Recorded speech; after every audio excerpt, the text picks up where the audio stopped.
ধোঁকা দিয়া পণ্য বিক্রি করে, মিথ্যা বলিয়া বিক্রি করে। নবী বলেন ওই যে মিথ্যা কথা বলে বিক্রি করছে ওর মধ্যে কোনো বরকত আল্লাহ দিবেন না। এই যে হাজারো কামাইতেছে বরকত নাই, আছে? আরেক জায়গায় গিয়ে ধোঁকা খায় আসবে, আপনার 200 টাকা দিয়ে ধোঁকা খাওয়াইছে মিথ্যা কথা বলিয়া, ওই আরেক জায়গায় 1000 টাকার ধোঁকা খাবে, আছে না নাই?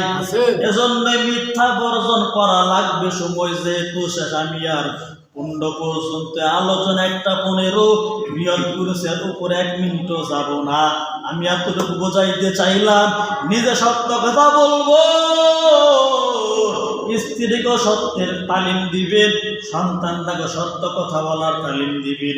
ব্যবসা বাণিজ্য করেন, সত্য কথা বলে ব্যবসা বাণিজ্য করবেন, না বললে হারাম হবে।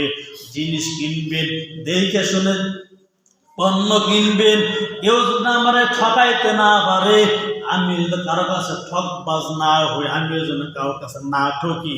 এজন্যই খেয়াল রাখবেন, বর্তমান সময় কিয়ামতের আগ মুহূর্ত, মিথ্যা কথা নিজেও বলবো না, আপনজনদেরকে বলতে দিব না।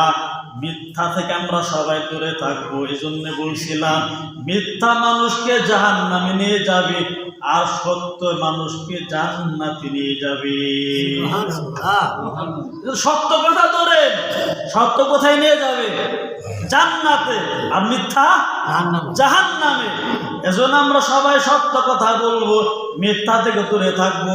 আল্লাহ আমাদের সবাইকে আলোচনাটুকুর উপর আমল করার, বোঝার, মানার তৌফিক দান করেন। সবাই বলেন আমিন। ওয়া আখিরু দাওয়ানা আলহামদুলিল্লাহি রাব্বিল আলামিন। যারা সুন্নাত 4 রাকাত কবর জমা সুন্নাত পড়ে নেই।